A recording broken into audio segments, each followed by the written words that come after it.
इज्जत लेती नहीं जाती। മറ്റൊരാളുടെ ഉയർച്ച അയാൾ കണ്ടുകൂടാ. उसको उतना मिला, അയാൾക്ക് തരത്തി मैं भी इंसान हूँ, मेरे को ही मिलना था वो। ഞാനും മനുഷ്യനാണ്, എനിക്ക് കിട്ടിയിരുന്നല്ലോ. मेरे सामने का लौटा है, इतना तरक्की मिल रही है उसको।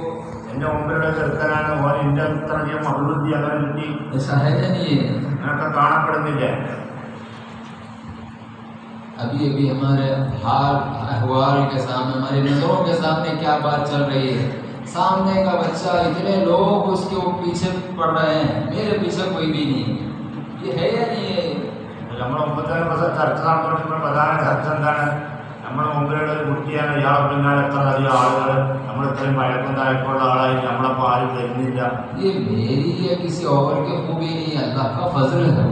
എന്റേതോ അല്ലെങ്കിൽ മറ്റാരുടെയോ ഒരു പ്രത്യേകത കൊണ്ടുണ്ടാകുന്ന ഒന്നല്ല, ഇത് അല്ലാഹു തആല ചെയ്യുന്ന ഒരു ഫضലാണ്. जब अल्लाह ताला किसी के साथ अपना फजल शामिल हाल कर देता है तो सारी दुनिया मिलकर भी खींचो, कुछ फर्क नहीं पड़ता उसको। അല്ലാഹു തആല ഒരാളോട് ഫضൽ ചെയ്യാൻ ഉദ്ദേശിച്ചാൽ ലോകത്തുള്ളവരൊക്കെ കൂടിയിട്ട് അത് വലിച്ചെടുക്കെന്ന് വിചാരിച്ചാൽ അത് കൂടിയെടുക്കാൻ പറ്റൂല. जितना लोग खींचते अल्लाह उसको उतना ही तरक्की अता करता रहता है। ആളുകൾ എത്രത്തോളം കൂടാൻ ശ്രമിക്കുന്നോ അത്രയും കൂടുതൽ അല്ലാഹു തആല അഭിവൃദ്ധി കൊടുത്തുകൊണ്ടിരിക്കുകയാണ് ചെയ്യുക. ये हसद की बीमारी सबसे खतरनाक, इसकी जड़ अगर है तो दुनिया की मोहब्बत। ഈ ഹസദിന്റെ രോഗം വളരെ കഠിനമായ അപകടകരമായ രോഗമാണ്. അതിന്റെ അടിസ്ഥാനം എന്താണ്? ദുനിയാവിന്റെ മഹബത്തിനാൽ ഉണ്ടാകുന്ന ഒന്നാണ്. जब दुनिया की मोहब्बत ही इंसान के अंदर से जब खत्म हो गई तो फिर हसद कहाँ से उसके अंदर पैदा रहेगा? ദുനിയാവിന്റെ മഹബത്ത് ഒരാളുടെ ഇല്ലാതായി തീർന്നാൽ പിന്നെ ഹസദിന് പിന്നെ എവിടെയാണ് അവിടെ സ്ഥാനമുള്ളത്? जिसके अंदर हसद है ये समझना उन्हें अमीन नहीं है, गासिब है। ഒരാളുടെ ഹസദ് ഉണ്ടെങ്കിൽ മനസ്സിലാക്കണം, ഇയാളുടെ സമ്പത്തിന്റെ കാര്യത്തിൽ അമീനല്ല, ഇയാൾ വാസിമാണ് എന്ന്. जिसके अंदर हसद है ये समझना कि उन्हें खाइन है। ഒരാളുടെ ഹസദ് ഉണ്ടെങ്കിൽ മനസ്സിലാക്കണം, അയാൾ ഖായിൻ വഞ്ചകനാണ്. चाहे वो कितनी भी सूरतें उठा लो, कितनी भी सूरतें अपना लो, कभी उन्हें अमीन नहीं बन सकता। अल्लाह ताला हमें महफूज रखे। അയാൾ ഏതൊക്കെ കോലങ്ങൾ മാറി മാറി സ്വീകരിച്ചാലും ശരി, അയാൾ ഒരിക്കലും തന്നെ അമീനായി മാറുകയില്ല, ഖായിൻ വഞ്ചകനായി തന്നെ നിലകൊള്ളുള്ളൂ. ये हसद क्यों पैदा हो रहा है हमारे अंदर? ഹസദ് വരാനിരിക്കുന്ന കാരണം എന്താണ്? उसका है समझे तो हसद पैदा होगा। അവന്റേതാണെന്ന് മനസ്സിലാക്കിയപ്പോഴല്ലേ ഈ ഹസദൊക്കെ ഉണ്ടായത്? जब उसका है ही नहीं, अल्लाह वाले हमें बतलाते हैं अमानतन अल्लाह दिया है, तो फिर अमानत का बोझ किसी के ऊपर आ गया तो हसद कैसा होगा? അല്ലാഹുവിന്റെ ഹരീതായി നമുക്ക് പറഞ്ഞിരുന്നു, ഇയാളെ കണ്ടതൊന്നും ഇയാളല്ല, അത് അമാനത്താണ്. അമാനത്തിന്റെ ഭാരം ഒരാളെ തലമുറ വന്നത് കണ്ടിട്ട് അതിനോട് അസൂയ തോന്നാൻ എന്താണുള്ളത്? बस उन्हें हंसेगा देख के, देखो कितना अल्लाह उसके ऊपर प्रेशर डाल रहा है। അയാൾ കണ്ടുകൊണ്ട് ചിരിക്കുകയായിരുന്നു, ഇയാളെ തലമുറ എന്തൊരു പ്രസരപ്പെടുത്താൻ ഉണ്ടായിട്ടുള്ളത്. ऐसा है या नहीं है? അങ്ങനെ ഉണ്ടോ? ഇല്ലേ? हसद किस वजह से? उसका है समझे तो हसद है। ഹസദിന് കാരണം എന്താണ്? അവന്റേതാണെന്ന് പറയുമ്പോഴാണ് ഈ ഹസദ്. जब उसका है ही नहीं तो फिर हसद किस काम का? അവന്റേതല്ല എന്നുണ്ടെങ്കിൽ പിന്നെ എന്തിനു വേണ്ട ഹസദ്? ना उसके पास जो है वो उसका है, ना मेरे पास जो है वो मेरा है। അവന്റെ കയ്യിൽ കാണുന്നതും സത്യത്തിൽ അവന്റേതല്ല, എന്റെ അടുക്കൽപ്പുള്ളതും ഇതും എന്റെ തന്നെ സംഭവത്തിൽ. वो भी उसी का है, मैं भी उसी का हूँ। അവനും അവന്റേതാണ്, ഞാനും അവന്റെ തന്നെയാണ്. जो भी अल्लाह ताला दिया है अमानतन दिया है। ഏതൊന്നും ആർക്ക് അള്ളാഹു കൊടുത്തോ അതൊക്കെ അള്ളാഹു അമാനത്തായി കൊടുത്തതാണ്. जब अमानतन अल्लाह दिया है तो फिर हसद रहेगा ही नहीं बंदे के अंदर।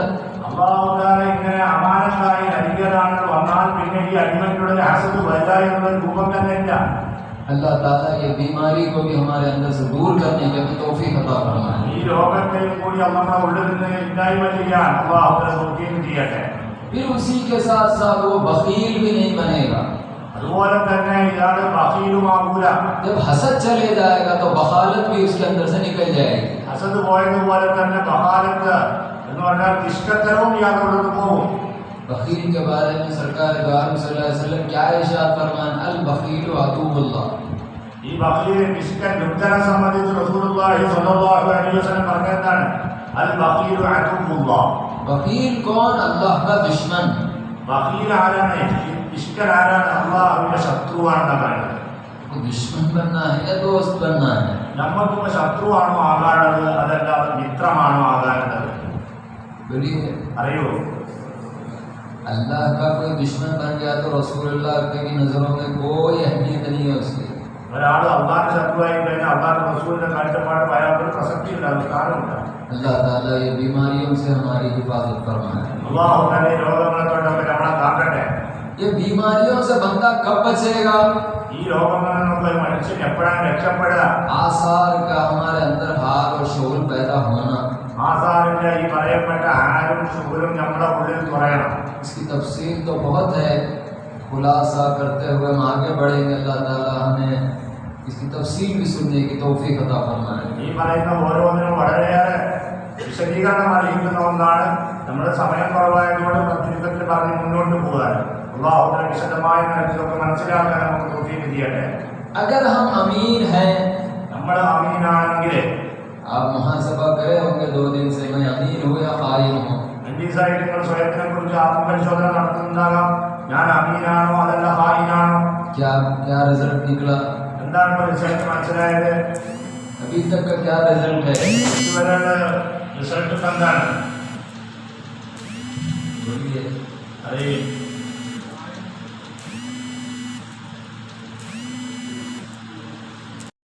ഞാൻ പറഞ്ഞത് മനസ്സിലാകണ്ടോ? हम अमीन है या खाइन है? നമ്മള് വഞ്ചകരായിട്ടാണോ കാണപ്പെടുന്നത്, വിശ്വസ്തര അമീനായിട്ടാണോ? ഉമ്മത്താണെങ്കിൽ നമ്മളും അമീനായിരിക്കണം. हम अगर अमीन की उम्मत में रहेगा आसिफ बनेंगे तो फिर वो उम्मत में रहना ही बेकार। നമ്മൾ അമീനിന്റെ ഉമ്മത്തിലായിരിക്കുക നമ്മളെ വാസിബാണ് എന്നുണ്ടെങ്കിൽ അങ്ങനെ ഉമ്മത്തിലായതുകൊണ്ട് ഒരു പ്രയോജനം നമ്മൾക്ക് കിട്ടിയില്ലല്ലോ. हम अमीन है तो फिर अल्लाह वाले हमें बतलाते हैं 3 चीजों में हम अमीन बनने की हम कोशिश करना। അമീനാണെങ്കിൽ നമ്മൾ 3 കാര്യത്തിൽ നമ്മളെ വിശ്വസ്തത തെളിയിക്കണം. एक खुद में अमीन बनना, ഒന്ന് സ്വയത്തിന്റെ കാര്യത്തിൽ നമ്മൾ അമീനായിരിക്കണം. एक हमारे औलाद में, हमारे बीवी में, हमारे अल्लाह ताला हमारे हवाले जो बंदों को किया है अपने, उनके लिए हम अमीन बनना। നമ്മളൊക്കെ അല്ലാഹു നൽകിയ നമ്മുടെ വീട്ടിൽ നിന്ന് നമ്മുടെ ഭാര്യ മക്കള് അവരുടെ കാര്യത്തിൽ നമ്മൾ അമീനായിരിക്കണം. फिर जो हमारे पास अल्लाह ताला मिल्कियत के तौर पे, चाहे दौलत रहो, सोना जेवर हीरे जवाहरात जो कुछ भी रहो, वो हद तक हम अमीन बनना। ഇതിനപ്പുറം പിന്നെ അല്ലാഹു തആല ധനമായിക്കൊണ്ട്, അത് പണമാകട്ടെ സ്വർണമാകട്ടെ വെള്ളിയാകട്ടെ മുത്താകട്ടെ മാണിക്യാകട്ടെ എന്താകട്ടെ, നമ്മുടെ കയ്യിലുള്ള ഈ മുതലിന്റെ കാര്യത്തിലും നമ്മള് വിശ്വസ്തൻ അമീനാണ് എന്ന് തെളിയിക്കണം. खुद में अमीन हम कैसा बनेंगे? സ്വയത്തിന്റെ കാര്യത്തിൽ നമ്മൾ എങ്ങനെയായിരിക്കും അമീനാവുക? अल्लाह जो हमें आँख दिया है, അല്ലാഹു നമുക്ക് തന്ന കണ്ണ്, ये अल्लाह हमारी मिल्कियत बना के नहीं दिया, ഇത് അല്ലാഹു നമ്മുടെ ഉടമാവകാശത്തോട് നമുക്ക് നൽകിയതല്ല. बल्कि अल्लाह हमको अमानतन दिया है। അല്ലാഹു നമ്മൾക്ക് അമാനത്തായി നൽകിയ ഒന്നാണ്. अल्लाह ताला जो हमें हाथ दिया है, അല്ലാഹു നമ്മൾക്ക് നൽകിയ കൈ ये हमें मिल्क बना के नहीं दिया, हमारी ഉടമാവകാശത്തോടു കൂടി നൽകിയതല്ല, अमानतन दिया है। അമാനത്തായി നൽകിയതാണ്. पैर जो दिया है, കാല് നൽകിയിട്ടുള്ളത്, ये चाहे जिस्म के आज़ा व जवारे जो भी हो, ये सब अमानतन दिया है, मिल्क बना के नहीं दिया। ശരീരത്തിലെ ഏതെല്ലാം അവയവങ്ങളുണ്ടോ ഇതൊക്കെ നൽകപ്പെട്ടിട്ടുള്ളത് അമാനത്തായിട്ടാണ്, മിൽക്കായിക്കൊണ്ട് ഉടമ അവകാശത്തോടു കൂടി ഒന്നും നമ്മൾക്ക് നൽകിയിട്ടില്ല. अगर मिल्क बना के देता तो अल्लाह ताला वाज़ेह तौर पर हमें ये बयान नहीं फरमाता ना मोहम्मदुर रसूलुल्लाह हमें बोलते कल बरोज़ महशर एक वक्त आएगा हमारे आज़ा व जवारे को अल्लाह ज़बान देगा, ये शुरू करेंगे हमारा खिलाफ। अल्लाह हमारी हिफाजत फरमाए। അഥവാ ഈ കൈകാലുകൾ ഇതൊക്കെ നമ്മളെ സ്വന്തം സ്വത്താണ് എന്നുണ്ടെങ്കിൽ ഒരിക്കലും നാളെ ഖിയാമത്ത് നാളില് നമ്മൾക്ക് എതിരായിക്കൊണ്ട് ഈ കയ്യും കാലത്തും സാക്ഷി പറയാൻ ആവുകൊടുത്തോണ്ട് പറയാ എന്നുള്ള അവസ്ഥ പരിശുദ്ധ ഖുർആൻ റസൂലുള്ളാഹി നമ്മളെ പഠിപ്പിച്ച ഇങ്ങനത്തെ ഒരു സംഭവം ഉണ്ടാകൂലായിരുന്നു. अल्लाह तू इस वजह से इस बंदे को तूने हाथ दिया लेकिन इसका गलत इस्तेमाल किया, पैर इसलिए तू दिया उसका गलत इस्तेमाल किया, आँख को इसलिए दिया उसका गलत इस्तेमाल किया, कान इसलिए दिया उसका गलत इस्तेमाल किया। हम हमारी जबान को ताला पड़ जाएगा, इनको ये आज़ा व जवारे को अल्लाह जबान देगा। അല്ലാഹുവേ നീ ഇവന് കണ്ണു കൊടുത്തതിന് ആവശ്യത്തിന് ഇവരെല്ലാം തെറ്റായിട്ടാണ് ഉപയോഗിച്ചത്. ഇവർ കാത് കൊടുത്തത് തെറ്റായിട്ട് ഉപയോഗിച്ചു, കൈ കൊടുത്തതിന്റെ ഉദ്ദേശം ആൾ തെറ്റായി ഉപയോഗിച്ചു, കാലിന് അവൻ കൊടുത്തതിന്നതിനായിരുന്നു അവൻ തെറ്റായിട്ടാണ് ഉപയോഗിച്ചത്. അതുകൊണ്ട് അല്ലാഹുവേ ഇവരെ ഇതിനൊക്കെ തെറ്റായി ഉപയോഗിച്ചിരിക്കുന്നു എന്ന് അല്ലാഹുവിന് മുമ്പ് ഈ അവയവങ്ങൾ നേരെ വായുക്ക് കൂട്ടിടും. ഈ അവയവങ്ങൾക്ക് നാവ് കൊടുത്ത് ഈ അവയവങ്ങൾ അള്ളാഹിനോട് പറയുമെന്നാണ് നമ്മൾക്ക് ഖുർആൻ ഹദീസൊക്കെ പഠിപ്പിക്കുന്നത്. शरीयत है या नहीं है आँख के लिए? ഈ കണ്ണിന്റെ കാര്യത്തിൽ ശരിയാത്തില്ലേ? कान हमारे हाथ पैर आज़ा व जवारे के लिए शरीयत है या नहीं है? നമ്മളെ ചെവി കാത് മൂക്ക് വായ കണ്ണ് കാലിനൊക്കെ ശരിയാത്തില്ലേ? शरीयत क्या है? अल्लाह का हुक्म। ശരിയാത്ത് എന്താണ്? അള്ളാഹുവിന്റെ വിജ്ഞാനത്തിനെ കുറിച്ചുള്ള मोहम्मदुर रसूलुल्लाह उसकी तफसील बयान की है। റസൂലുള്ളാഹി സ്വല്ലല്ലാഹു അലൈഹി വസല്ലം നമുക്ക് വിശദീകരിച്ചു തന്നു. अल्लाह ताला आँख क्यों दिया है? അള്ളാഹു താല കണ്ണ് നൽകിയത് എന്തിനാണ്? मेरे निशानियों को बंदा देखे, എന്റെ ദൃഷ്ടാന്തങ്ങളൊക്കെ ഈ അടിമ കാണണം, ये चीज को देखे, ഇന്ന വസ്തുക്കളൊക്കെ കാണണം, ये चीजों से बचता रहे। ഇന്ന വസ്തുക്കളെ അവൻ കാണാൻ പാടില്ല. हाथ दिया हूँ तो ये काम करे, ये काम से महफूज रहे। കൈ നൽകിയിട്ടുണ്ടെങ്കിൽ ഇന്നത് ചെയ്യണം, ഇന്നത് ചെയ്യാൻ പാടില്ല. അതുകൊണ്ട് पैर दिया हूँ तो ये काम करे, ये काम से महफूज रहे। കാല് നൽകിയിട്ടുള്ള കാലോട് ഇന്നത് ചെയ്യാൻ പാടുള്ളൂ, ഇന്നത് ചെയ്യാൻ പാടില്ല. कान दिया हूँ ये सुने या ये ना सुने, ചെവി കൊടുത്തതുകൊണ്ട് ഇതിനെ കേൾക്കാൻ പാടുള്ളൂ, ഇന്നത് കേൾക്കരുത്. ये बतलाए नहीं बतलाए मोहम्मद रसूलुल्लाह तफसील से। റസൂലുള്ളാഹി സ്വല്ലല്ലാഹു അലൈഹി വസല്ലം ഇതൊക്കെ വിശദമായി നമുക്ക് പറഞ്ഞു തന്നിട്ടില്ലേ? हम अमीन कब बनेंगे? अपने हद तक जो अल्लाह का हुक्म है, अगर हम उसी के हिसाब से अगर जिंदगी गुजारेंगे तो हम अपनी हद तक हम अमीन। അള്ളാഹു താല ഈ അവയവങ്ങളൊക്കെ നൽകി ഇവരുടെ കാര്യത്തിൽ അള്ളാഹു എന്തൊരു വ്യവസ്ഥയും നിയമവുമാണ് ഉണ്ടാക്കി തന്നിട്ടുണ്ടെങ്കിൽ ആ വ്യവസ്ഥക്കും നിയമത്തിനും അനുസരിച്ച് തന്നെ ഇതിനെ നമ്മൾ ഉപയോഗിക്കുകയാണെങ്കിൽ ഈ അവയവങ്ങളുടെ കാര്യത്തിൽ നമ്മൾ വിശ്വസത തെളിയിച്ചവരാണ്, നമ്മൾ അമീനായി മാറുന്നതാണ്. जो काम से मोहम्मद रसूलुल्लाह रोके, अल्लाह रोका है, अगर वो हम करेंगे अपनी जिंदगी में तो हम कौन? अमीन नहीं, खाइन, गासिब। अल्लाह ताला हमारी हिफाजत फरमाए। അള്ളാഹു താല വിനമ്യനായ പ്രവർത്തനം, റസൂലുള്ളാഹി സ്വല്ലല്ലാഹു അലൈഹി വസല്ലം വിരോധിച്ച പ്രവർത്തനം നമ്മൾ നമ്മുടെ അവയവങ്ങളെ ചെയ്യുന്നുവെങ്കിൽ പിന്നെ നമ്മളാരും നമ്മളുടെ കാര്യത്തിൽ അമീനല്ല, നമ്മൾ ഖായിനാണ്, വഞ്ചകരാണ്. इसीलिए हम अपनी जिंदगी में जब ये बंदा ये कैफियत को अमीन, अगर ये कैफियत को अपने अंदर पैदा कर लेता है, क्या कैफियत रहती है? हर वक्त वो तक़वे वाली जिंदगी बसर करता है। ഇങ്ങനത്തെ അവസ്ഥ ഈ അടിമയുടെ ഉള്ളിൽ വന്നാൽ ജീവിതമാസാദനം ഇയാൾ തഖ്വ അനുസരിച്ചുള്ള ജീവിതത്തിലേക്ക് നയിക്കൊള്ളൂ. तक़वा क्या है? जिस्म का अवामिर व नवाही की पाबंदी करना, मुश्तबा से वो बंदा परहेज करते रहता है। തഖ്വ എന്താണ്? ശരീരത്തോട് ബന്ധപ്പെട്ടത് ഇവൻ അല്ലാഹു തആല കൽപ്പിച്ച കാര്യങ്ങൾ പ്രവർത്തിക്കുക, വിരോധിച്ചതിനൊക്കെ ഒഴിവാക്കുക. ये करेंगे तो ही आप क्या होंगे? आप सालिह। ഇത് ചെയ്താൽ തന്നെ ഒരാൾ സാലിഹാവുള്ളൂ. तो सालिह की तफसील है आगे, अल्लाह ताला हमें उसको भी समझने की तौफीक अता फरमाए। സാലിഹാവുന്നതിന് വിശദമായ ചർച്ച നമ്മുടെ മുമ്പിൽ വരാനിരിക്കുന്നുണ്ട്. അല്ലാഹു നമുക്ക് മനസ്സിലാക്കി തരട്ടെ. ये कैफियत हमारे अंदर पैदा हो जाएगी, हम क्या होंगे? अल्लाह के महबूब बंदों की फहरिस्त में अल्लाह हमें कम से कम शामिल फरमाएगा। ഇങ്ങനത്തെ ഒരു അവസ്ഥ നമ്മുടെ ഉള്ളിൽ ഉണ്ടായിക്കഴിഞ്ഞാൽ ചുരുങ്ങിയത് അല്ലാഹു അവന്റെ മഹബൂബികളുടെ പട്ടികയിലേക്ക് നമ്മൾ ഉൾപ്പെടുത്തും. उसी तरह हम अपनी औलाद में, अपनी बीवी के हद तक भी हम क्या बनना? हम अमीन बनने की कोशिश करना। ഇതുപോലെ നമ്മുടെ മക്കളുടെ കാര്യത്തിലും നമ്മുടെ ഭാര്യയുടെ കാര്യത്തിലും നമ്മൾ അമീനാണ് എന്നുള്ളത് തെളിയിക്കണം.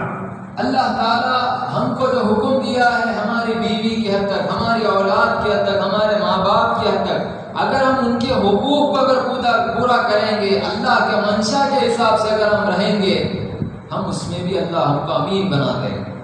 നമ്മുടെ മക്കളുടെ കാര്യത്തിൽ, നമ്മുടെ ഭാര്യയുടെ കാര്യത്തിൽ ഏതൊന്നും നടപ്പിലാക്കാൻ അല്ലാഹു നമ്മോട് കൽപ്പിച്ചോ, ഏതൊന്നും അവർക്ക് ചെയ്യാൻ വേണ്ടി നമ്മോട് കൽപ്പിച്ചോ, നമ്മുടെ മാതാപിതാക്കളുടെ കാര്യത്തിൽ ഇതൊക്കെ നമ്മൾ ശരിക്കും നിർവഹിച്ചവരായാൽ നമ്മൾ അമീനാണ്. आज हमारा क्या मामला है? हमको अमीन बनना नहीं है, मामले में गासिब बनना है। നമ്മൾ ഈ കാര്യത്തിലൊന്നും അമീനാകണം എന്നുള്ളതില്ല, വാസിവായാലും കുഴപ്പമില്ല എന്നുള്ളതാണ്. अमीन में क्या है? ये हाफिज बना देंगे बच्चे को, आलिम बना देंगे, कोई अहमियत ही नहीं रहती। पढ़ाओ, इंग्लिश पढ़ाई पढ़ाओ, यहूदियों की पढ़ाई पढ़ाओ, उसमें आगे बढ़ाओ तो कुछ तो फ्यूचर है बच्चे का। നമ്മുടെ പൊതുവെ കാഴ്ചപ്പാട് എന്താണ്? നമ്മളിപ്പോൾ ഈ കുട്ടിനെ പഠിപ്പിച്ചൊരു ഹാഫിളാക്കി ആലിമൊക്കെ ആയാൽ അയാൾക്ക് എന്താ ഉണ്ടാകുക, എന്താ നേടാൻ കഴിയുക, എന്താ സമ്പാദിക്കുക? നേരെ മറിച്ച് നമ്മളെല്ലാം ഇംഗ്ലീഷും മറ്റേതൊക്കെ പഠിപ്പിച്ച് യഹൂദികളെ നസ്രാനികളൊക്കെ പഠനങ്ങളൊക്കെ ശരിക്കും പഠിപ്പിച്ചാൽ ഇവർക്ക് വലിയ ഫ്യൂച്ചറൊക്കെ ഉണ്ടാവും. ഇങ്ങനെ മനസ്സിലാക്കി നമ്മളെ ഇഷ്ടത്തിനനുസരിച്ചാണ് ഈ മക്കളെ നമ്മൾ വളർത്തുന്നത്. मुस्तकबिल का मोहम्मद रसूलुल्लाह खुद नहीं बोल रहे, फिर हम कैसा बोलते? മുസ്തഖ്ബിലിന്റെ കാര്യത്തില് ഭാവിയെ കുറിച്ച് റസൂൽ തന്നെ പറഞ്ഞാൽ നമ്മളാരും പറയുന്നവരാണ്. सरकार क्या इरशाद फरमा रहे हैं, मुझको एक सलाम से दूसरे सलाम का यकीन नहीं, अल्लाह मुझे रखेगा या अपने पास बुलाएगा। റസൂലുള്ളാഹി സ്വല്ലല്ലാഹു അലൈഹി വസല്ലം പറയുന്ന ഒരു സലാം കിട്ടിയാൽ മറ്റേ സലാം കൊണ്ടുവന്നവരെ അല്ലാഹു തആല ജീവിപ്പിക്കുകയോ ഇല്ലേ എന്ന് എനിക്ക് അറിഞ്ഞുകൂടാ എന്നാണ് റസൂലുള്ളാഹി പറഞ്ഞത്. നമ്മളോട് മുസ്തഖ്ബിലും ഫ്യൂച്ചറൊക്കെ പറയുന്നത്. हम कैसा बोल सकते हैं वो मुस्तकबिल उसका अच्छा होगा। कई ऐसे लोग हैं जो पढ़ाई पढ़ के भी दीवाने बन गए हैं लेकिन खाली बैठे हुए हैं, अल्लाह महफूज रखे। നമ്മുടെ മുമ്പിൽ പല ചരിത്രങ്ങളുണ്ട്. ഏതടിസ്ഥാനം നമുക്ക് പറയാൻ കഴിയും ഇയാളുടെ ഫ്യൂച്ചർ ഇങ്ങനെയൊക്കെ ചെയ്താൽ നന്നാവും, ഇയാളുടെ ഭാവി നന്നാവും എന്നൊക്കെ നമുക്ക് പറയാണ്ട് വകുപ്പാണ്. എല്ലാ പഠനങ്ങളും പൂർത്തിയാക്കി എത്രയോ ആളുകൾ തലന്റെ വട്ട് ലൂസായി ഭ്രാന്തന്മാരെ പോലെ മൂലക്കിരിക്കുന്നത് നമ്മൾ കാണുന്നുണ്ട്. अल्लाह ताला हम सबों को हमारी औलाद के, हमारे बीवी के हद अमीन बनने की तौफीक अता फरमाए। നമ്മുടെ ഭാര്യ നമ്മുടെ മക്കളുടെ കാര്യത്തിൽ അമീനായി നിലകൊള്ളാൻ അല്ലാഹു നമുക്ക് തൗഫീഖ് ചെയ്യട്ടെ. पढ़ाओ वो भी पढ़ाओ, इनकार नहीं है, बेदन इरशाद फरमाते वो भी पढ़ाओ, आला इल्म हासिल करो, लेकिन उसके साथ साथ शरीयत मोहम्मदुर रसूलुल्लाह भी उनको समझाओ। നിങ്ങൾ പഠിപ്പിച്ചോളി, പഠിപ്പിക്കുന്നതിന് എതിരൊന്നുമില്ല. ഏറ്റവും മികച്ച ഉന്നതമായ പഠനമേതോ അതൊക്കെ വേണമെങ്കിൽ കൊടുക്കാം ഒക്കെ പറയാറുണ്ട്. അതൊക്കെ പഠിപ്പിക്കട്ടെ. പക്ഷെ അതോടൊപ്പം ശരീഅത്ത് മുഹമ്മദ് റസൂലുള്ളാഹി സ്വല്ലല്ലാഹു അലൈഹി വസല്ലമയുടെ ഈ ശരീഅത്തിന്റെ പഠനവും കൂടി അവർക്ക് നൽകിയേ മതിയാവും. आज हमारा क्या मामला है, हम नमाजों के पाबंद नहीं, हम नमाजों के पाबंद नहीं, നമ്മുടെ അവസ്ഥ എന്താണ്? നമ്മുടെ നിസ്കാരം കൃത്യമായി നിർവഹിക്കാൻ തയ്യാറല്ല. हम अल्लाह के हुक्मों के पाबंद नहीं, അല്ലാഹുവിന്റെ കൽപ്പനകൾ ശരിക്കും പാലിക്കാൻ തയ്യാറല്ല. न उसवे रसूल हमको मालूम है, റസൂലുള്ളാഹിന്റെ ശരീഅത്ത് എന്താണെന്ന് നമുക്ക് അറിഞ്ഞൂടാ. न सुन्नत रसूलुल्लाह क्या है हमको तफसील से मालूम, റസൂലുള്ളാഹി സ്വല്ലല്ലാഹു അലൈഹി വസല്ലം സുന്നത്തിനെ കുറിച്ച് വിശദമായ അറിവ് നമുക്കില്ല. न हमको ये आलम हो गया है कि न सरकार की जिंदगी हमको मालूम है। നമ്മുടെ അവസ്ഥ എത്രമാത്രമായിട്ടുണ്ട്, റസൂലുള്ളാഹിന്റെ ജീവിതം എങ്ങനെയാണെന്ന് പോലും നമുക്ക് അറിഞ്ഞൂടാ. बस जो सुन रहे हैं, सुन के आगे निकल रहे हैं टाइम पास के लिए, अल्लाह ताला हम सबों को फेरी से महफूज रखे। പൊതുവെ സ്വഭാവം എന്താണ്? അങ്ങനെ ബന്ധങ്ങളിലും കേൾക്കുക, അത് കേട്ടാണ് പോവുക എന്നുള്ളതല്ലാതെ അതിനെക്കുറിച്ച് പഠിക്കാനോ മനസ്സിലാക്കാനോ ആരും തയ്യാറല്ല. അല്ലാഹു തആല നമ്മുടെ അവസ്ഥയെ നമ്മളെ കാക്കട്ടെ. लेकिन अल्लाह का करम है, अल्लाह ताला हमको जवानी में हो या ज़ईफ़ी में हो, अल्लाह ताला हमको अल्लाह वालों से जोड़ा है। അല്ലാഹുവിന്റെ മുതലാണ് നമ്മൾക്ക് യുവത്വത്തിലാകട്ടെ വാർദ്ധക്യത്തിലാകട്ടെ ഏതായാലും ശരി അല്ലാഹുവിന്റെ ആളുകളുമായി അല്ലാഹു നമ്മൾക്ക് ബന്ധം നൽകി. हम जब जुड़े हैं तो हम कोशिश ये करना है कि हम अपनी औलाद को दुनियावी उलूम सिखाओ, उसके साथ साथ दीनी उलूम से भी उनको आगाह करवाओ। അല്ലാഹു തആല നമ്മളെ അനുഗ്രഹം ചെയ്തിട്ടുണ്ടെങ്കിൽ നമ്മളെ മക്കളുടെ കാര്യത്തിൽ അവർ നിങ്ങൾ ദുനിയവിയായ പഠനങ്ങൾ പഠിപ്പിച്ചോളൂ, കുഴപ്പമില്ല. പക്ഷെ അതോടൊപ്പം ദീനിന്റെ കാര്യത്തിൽ കുറവും അവർക്ക് ഉണ്ടായി പോകരുത്. हम ये कोशिश करो हमारी औलाद को सहाबा की औलाद की तरह बनाएं। वैसे हमेशा इरशाद फरमाते हम अपनी बीवियों को, हम अपनी बहनों को, हम अपनी बेटियों को ये कोशिश कराओ कि फातिमा ज़हरा जैसा बनाए, आयशा सिद्दीक़ा जैसा बनाए, खदीजतुल कुबरा जैसा बनाए। ऐसा बन तो नहीं सकता, उनकी जूतियों के गरद के बराबर भी हमारे बहन, हमारी माएँ, हमारी बीवियाँ अगर बन गई, उनकी वजह से अल्लाह हम पर रहम फरमाएगा। നമ്മൾ നമ്മളെ മക്കളെ വളർത്തുന്നത് എങ്ങനെയാണ്? സഹാബത്തിന്റെ മക്കളെ എങ്ങനെയായിരുന്നോ അങ്ങനെ വളർത്താനാണ് നമ്മൾ തയ്യാറാകേണ്ടത്. ഇപ്പൊ സാധാരണ പറയാറുണ്ട്, നിങ്ങളെ മക്കളെ നിങ്ങൾ സഹാബത്തിന്റെ മക്കളെ മാറ്റിയാക്കാൻ ശ്രമിക്കും. നിങ്ങളെ ഭാര്യമാരെ, നിങ്ങളെ പെൺമക്കളെ, നിങ്ങളെ സഹോദരികളെ ഒക്കെ നിങ്ങൾ ആയിഷ സിദ്ദീഖ റളിയല്ലാഹു അൻഹയെ പോലെയാക്കാൻ, ഫാത്തിമത്തു സഹ്റ റളിയല്ലാഹു അൻഹയെ പോലെയാക്കാൻ, ബഹുമാനപ്പെട്ട ഖദീജത്തുൽ കുബ്ര റളിയല്ലാഹു അൻഹയെ പോലെയാക്കാൻ നോക്കി. അവരെ പോലൊന്നും ആയിക്കൊള്ളണമെന്നില്ല, അവരെ പോലെ ആകൂല. എന്നാൽ ചുരുങ്ങിയവരെ കാലുകളിലും മണ്ണിനെങ്കിലും സമാധാനെങ്കിൽ ഇങ്ങനെ നമ്മൾ പരിശ്രമിച്ചുകൊണ്ട് മുന്നേറുകയാണ് വേണ്ടത്.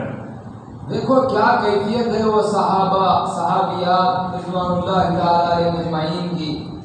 മഹാന്മാരായ സഹാബത്ത് സഹാബിയാത്ത് അവരുടെയൊക്കെ ജീവിതങ്ങൾ പരിശോധിച്ച് നോക്കി എങ്ങനെയാണ് അവരൊക്കെ ജീവിച്ചു കാണിച്ചത്. खालिसतन अल्लाह की मोहब्बत, मुहम्मदुर रसूलुल्लाह की मोहब्बत, रसूलुल्लाह सल्लल्लाहु अलैहि वसल्लम की इत्तिबा में, सुन्नतों के अहिया में अपनी जिंदगी को सर्फ किए।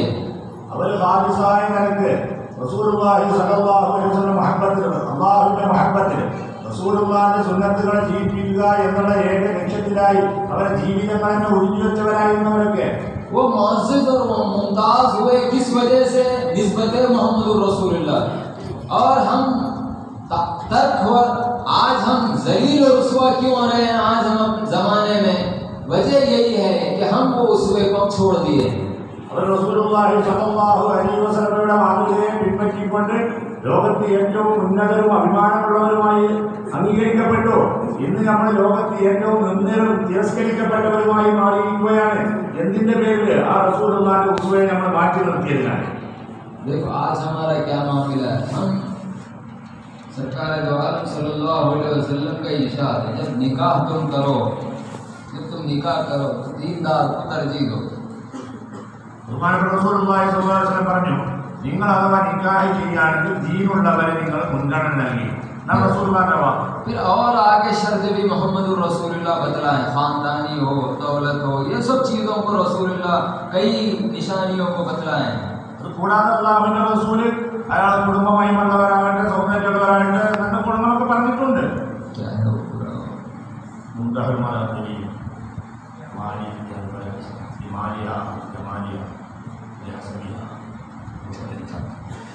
माल को पकड़ लिए, जमाल को पकड़ लिए, फस पर बिजात दी, उसको छोड़ दिए। अल्लाह रहम फरमाए। അല്ലാഹുവിന്റെ റസൂല് ബന്ധുക്കളെ കല്യാണം കഴിക്കുന്നത് 4 ഗുണങ്ങളുടെ പേരിൽ കഴിക്കുന്നവരുണ്ട്. അവിടെ മുതലിന്റെ പേരിൽ കഴിക്കും, അവരുടെ സൗന്ദര്യത്തിന്റെ പേരിൽ കഴിക്കും, അവരുടെ കുടുംബ മഹിമയുടെ പേരിൽ കഴിക്കും എന്നൊക്കെ പറഞ്ഞ ശേഷം പറഞ്ഞു, വധുവർ വിധാത്തി ദീന് കൊണ്ട് നിങ്ങൾ വിജയിക്കി, ദീനിൽ നിങ്ങൾ മുൻഗണന നൽകി. പക്ഷെ നമ്മൾ ആ മാല് സ്വത്ത് പിടിച്ചു, സൗന്ദര്യം പിടിച്ചു, ഇതൊക്കെ നമ്മൾ ഏറ്റോ വധുവർ വിധാത്തി എന്നാണ് പാഠം ഒഴിവാക്കുന്നത്. माल को पकड़े हैं, जमाल को पकड़े हैं, हसब नसब को पकड़े हैं, किसको छोड़ दिए? दीन को छोड़ दिए, दीन को तर्क कर दिए। നമ്മൾ സ്വത്തുണ്ടോ എന്നുള്ളത് നോക്കി, സൗന്ദര്യം ഉണ്ടോ എന്ന് നോക്കി, കുടുംബ മഹിമ ഉണ്ടോ എന്ന് നോക്കി, ഇതൊക്കെ നമ്മൾ സ്വീകരിച്ചു. എന്നാൽ ദീനുള്ളവരാണെന്ന് പറഞ്ഞ പാഠം ഒഴിവാക്കുകയും चाहे वो हम अपने बेटे के लिए हो या बेटी के लिए हो। നമ്മുടെ മകൾക്ക് വേണ്ടി കല്യാണം നോക്കുകയാണെങ്കിൽ, നമ്മുടെ മക്കൾക്ക് ആ മക്കൾക്ക് വേണ്ടി കല്യാണം നോക്കുകയാണെങ്കിൽ നമ്മുടെ സ്വഭാവമാണ്. जो चीज की अहमियत मोहम्मद रसूलुल्लाह बयान कर रहे हैं उसको छोड़कर ये सब चीजों को थाम कर फिर खादी साहब से दुआ भी करने लगा रहे। खादी साहब दुआ करो नेक साले औलाद की। कहाँ से पैदा होती नेक साले औलाद? उन्होंने खुद नेक साले नहीं है, दीनदार नहीं है जोड़ा, फिर कहाँ से उनकी औलाद नेक साले पैदा होगी? അപ്പൊ ഇങ്ങനെയൊക്കെ കാട്ടി കൂട്ടിയ ശേഷം പിന്നെ അവസാനം മൂല്യരോട് കാതിയരോട് ദ്വാ ചെയ്യാൻ വേണ്ടി പല കുടുംബത്തിൽ പല ബന്ധത്തിൽ നല്ല സാരിയായ കുട്ടികളുണ്ടാകാനും ദ്വാരക്കാണ്. അയാൾ ദ്വാരനോടെയുള്ള അള്ളാഹുത്തരം സ്വീകരിക്കാനാണ്, ഇയാൾ ദ്വാരനോട് അള്ളാഹുത്തരം സ്വീകരിക്കുക. ഇയാൾ സ്വന്തം ജീവിതത്തിന് ജീവിക്കാറുണ്ടെങ്കിൽ പിന്നെ ഇയാൾ ദ്വാരന്റെ പേരിൽ അള്ളാഹുത്തര അയാൾ ദ്വാര സ്വീകരിക്കും. नेक साले जोड़ा रहे तो फिर दुआ करने की जरूरत नहीं है नेक साले औलाद की। अल्लाह ताला नस्ल में ही अल्लाह ताला औलिया को पैदा करेगा। അഥവാ ഭാര്യ ഭർത്താക്കൾ രണ്ടുപേരും നന്മയുള്ളവരാണ്, ദീനിന്റെ അയൽക്കാരാണെങ്കിൽ പിന്നെ അവരിലൂടെ സന്താനം സത്വഭാവ്യ ദീനിന്റെ അയൽക്കാരുണ്ടാകണമെന്ന് ദ്വാ ചെയ്യൊന്നും വേണ്ട. ആ കുടുംബത്തിലെ രക്തത്തിൽ തന്നെ അള്ളാഹുത്താല നല്ല ആളുകളെ മാത്രമേ ജനിപ്പിക്കുള്ളൂ. देखो गौसुल आजम रज़ी अल्लाह तआला अन्हु कौन से माँ बाप से पैदा हुए? നിങ്ങൾ നോക്കി ബഹുമാനപ്പെട്ട ഗൗസുൽ റളിയല്ലാഹു അൻഹു എങ്ങനത്തെ മാതാപിതാക്കളാണ് ജനിച്ചത്? दीन पर अमल करने वाले, उसवे रसूल पर अमल करने वाले, अल्लाह की रजा के लिए अपनी जिंदगी बसर करने वाले। खाजी से दुआ नहीं कर रहा है खुतुब पैदा होने के लिए, अब्दाल पैदा होने के लिए। अल्लाह ताला उनके रहम से खुतुबुल अख्ताब को पैदा किया। അവര് എങ്ങനത്തെ ജീവിതമാണ് നയിച്ചത്? അള്ളാഹിനെ തൃപ്തിപ്പെടുത്താൻ, അള്ളാഹു റസൂലിനെ തൃപ്തിപ്പെടുത്താൻ ദീനിനു വേണ്ടി മാത്രമായി ജീവിക്കുന്ന അവസ്ഥയിൽ മുന്നേറിയവരായപ്പോൾ, അള്ളാഹിന്റെ തൃപ്തിയെ മാത്രം കാക്ഷിക്കുന്നവരായി ജീവിച്ചപ്പോൾ പിന്നെ അവർക്കുണ്ടായ കുട്ടി അങ്ങനത്തെ കുട്ടിയാണ്. കാതികളെ കൊണ്ട് ധരിപ്പിക്കേണ്ട ആവശ്യം വന്നിട്ടില്ല. നല്ല സാരിയായ കുട്ടിയാവണം, കുത്തുബാകണം, അവതാരാകണമെന്നും ആരെ കൊണ്ട് ദ്വാര ചെയ്യിപ്പിക്കേണ്ടി വന്നില്ല. അള്ളാഹു തആല അവരുടെ കുത്തുബുൽ അഖ്താബിനെയാണ് ജനിപ്പിച്ചത്. दीन अगर हम उसको छोड़कर अगर जिंदगी बसर करेंगे तो हम अमीन कभी नहीं बन सकते, हम खाइन बनेंगे। अल्लाह ताला खियानत से हमारी हिफाजत फरमाए। ദീനിനെ ആക്കി തൃപ്തിപ്പെടുന്ന ജീവിതമാണ് നമ്മൾ ജീവിക്കുന്നതെങ്കിൽ ഒരിക്കലും തന്നെ നമ്മൾ അമീനാവുകയില്ല. നമ്മുടെ ഖായിനെ വഞ്ചകരായി മാത്രമേ നിലകൊള്ളുകയുള്ളൂ. हमेशा इरशाद फरमाते एक बच्ची एक औरत 3 जनों को जहन्नम में ले जाती। ഇപ്പൊ സാധാരണ പറയാറുണ്ട് ഒരു പെൺകുട്ടി 3 ആളുകളെ നരകത്തിലേക്ക് കൊണ്ടുപോകും. नेक साले है, दीनदार है बाप, लेकिन वो बच्ची की खातिर उसको भी जाना पड़ता अंदर। നല്ല നന്മയുള്ള നല്ല ആളാണ് വാപ്പ, സൽപ്രവർത്തനങ്ങൾ ചെയ്യുന്ന ആളാണ്. പക്ഷെ ഈ പെണ്ണിന്റെ കാരണത്താൽ ഈ വാപ്പ നരകത്തിൽ പോകേണ്ട ഗതിയിലാണുള്ളത്. अल्लाह ताला हमें महफूज रखे। നമ്മളെ കാക്കട്ടെ.